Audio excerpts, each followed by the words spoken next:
Welcome to The Pleasure Priority with me, your host, Amber Taylor.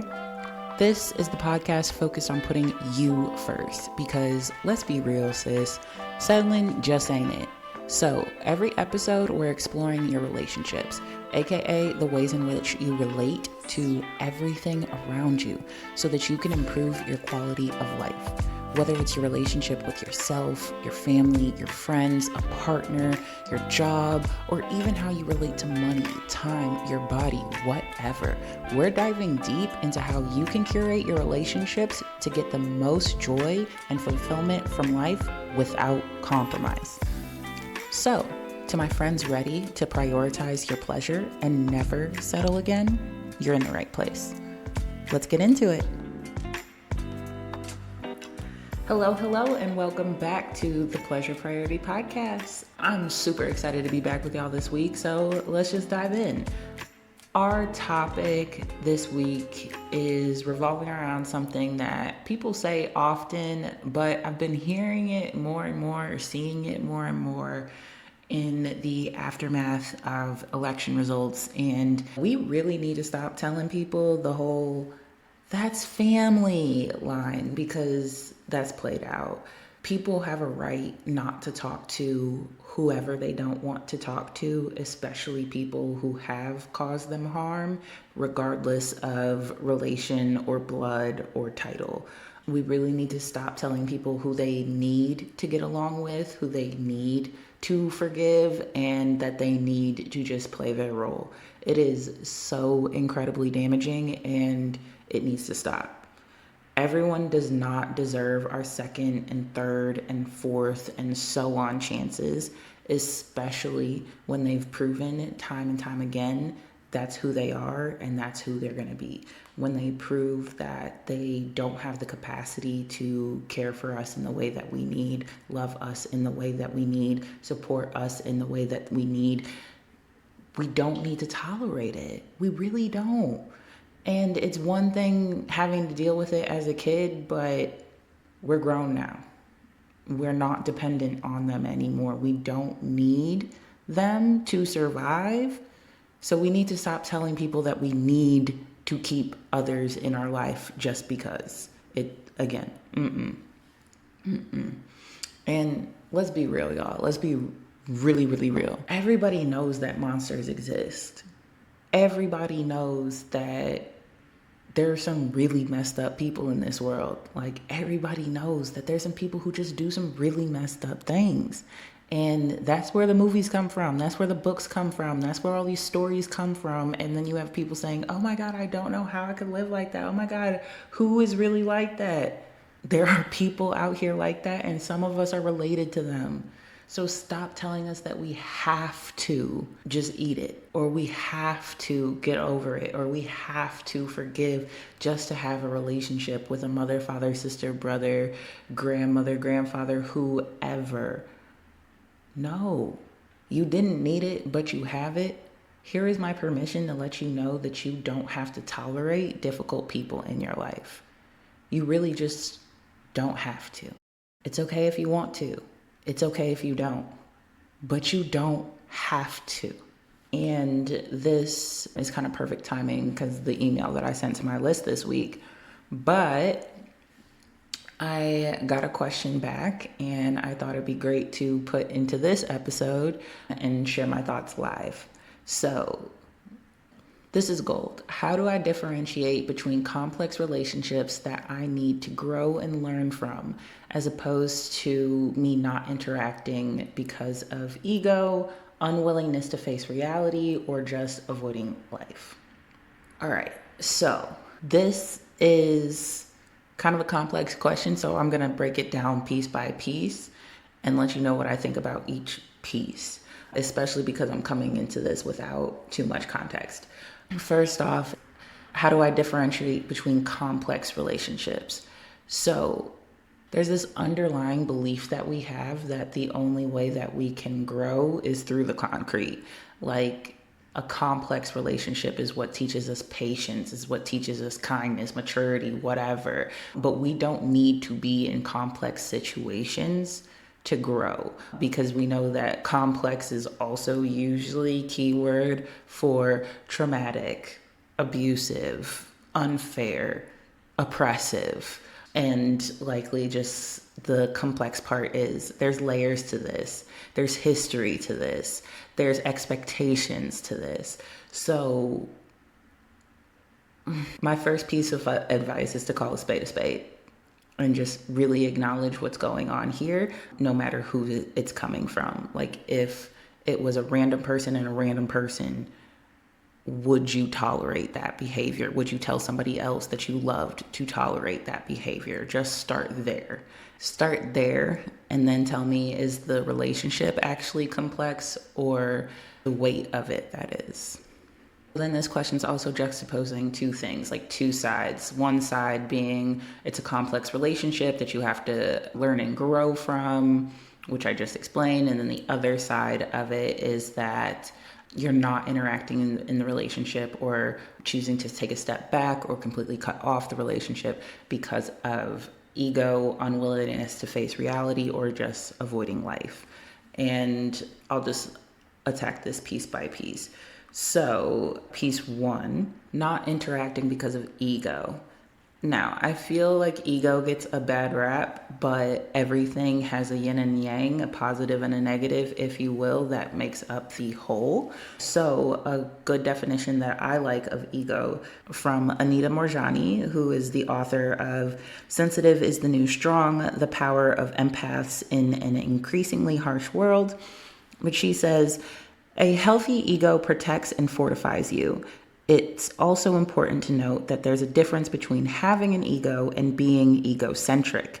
Having an ego gives you self-confidence. It gives you the strength and insight to stand up for yourself in situations where you feel vulnerable or exploited. Being egocentric involves being self-centered and self-serving, often to the detriment of others. Egocentric people frequently display a lack of empathy for the needs and feelings of others and the world at large. Okay, so I really like this definition because it gives both sides and kind of gives a better name and understanding to the quote unquote bad or negative side of ego, which is egocentric, and then what ego is actually there for. And it is for our protection. It is for our survival. It is to let us know when we're not in a good situation, which is exactly what happens when we're in these quote unquote complex relationships. There's parts of us that let us know that things are happening that aren't okay and that we don't like. And listening to those parts of ourselves is one of the healthiest things that we can do. And it's interesting that you say that letting go of a relationship or not dealing with a relationship in the same capacity as you once did is similar to an unwillingness to face reality. Because I see an unwillingness to face reality as avoiding the truth, avoiding a situation in the sense of not acknowledging the truth or the reality of what's going on. Whereas in this situation, you are acknowledging the reality. You are acknowledging people for who they are. You are acknowledging what they do and how they do it and their consistency and reliability in doing it. Or not. This also applies for lack thereof. However, when you're seeing that, you're seeing the reality of the situation, and you're not expecting this person to change. You're not counting on them to be who you want them to be. You're accepting them for exactly who they are. And then you're deciding if you want to continue to engage with this person inside of their version of reality, which is conflicting from yours. And if you choose to, you get to decide how you want to engage in that relationship and at what capacity. And you can also choose to not. You don't need to entertain other people's versions of reality that don't align with yours, or that you don't understand, or that you don't want to be a part of. You really don't have to. And to me, that is facing reality because you can't force someone to be on your side of reality. You can't force someone to see things as you do. You can keep trying to get them to see it as you see it forever and ever, or you can respect how they see it. You can respect how you see it and respect the differences in the two, and then leave it alone. And then the last point is similar to that as well, because just avoiding life, like, avoiding conflict does not mean that you're avoiding life, especially if these are people who are like family members, longtime friends, long-standing working relationships, things where you've tried different things, different avenues, you've had your own healing and support and tried to make changes, you've given chances, like, and not even saying that all of this is required, just saying that when you get to this point, you're not avoiding life, because life is not purely conflict. It's also peace. It's also coexistence. It's also safety. Just because you seek out those things and create a life around those things and don't allow people to intrude on your ability to have those things, doesn't mean you're avoiding life. To me, you're increasing the quality of life. So with all that said, I think the real question is, how do you differentiate between a relationship that could be potentially beneficial for you to continue versus a relationship that could be beneficial for you to walk away from? And there really is no clean answer to that, no rule of thumb of this is how you know, this is how you don't know, this is when you stay, this is when you go. Because it's different for different people with different needs at different stages in their life, with different wants and all of those types of things. But I'd say what you really need is a quality relationship with yourself, the ability to have a level of communication where you can check in and see what's really good. Like, how are you really feeling? Does this growth edge feel like a bend or a snap? We do not want to snap. This is not Legally Blonde. We want to bend. We want to stretch, but we do not want to break. And really checking in and seeing where we're at in that range, in that process, is super important to deciding or to differentiating and answering this question. The second thing I'd pay attention to is your priorities. What's most important to you? And then seeing how this relationship does or does not align with those priorities. And then I'd think about frequency, because usually if it's the first time you've thought about cutting this person off and you're questioning it, it's usually not the time that you go nuclear and dead the relationship. But if it's something that you think about often, if it's something that you keep turning over, if it's something that you keep bringing your friends or people you trust, and it's like, should I do this? Should I do this? Should I do this?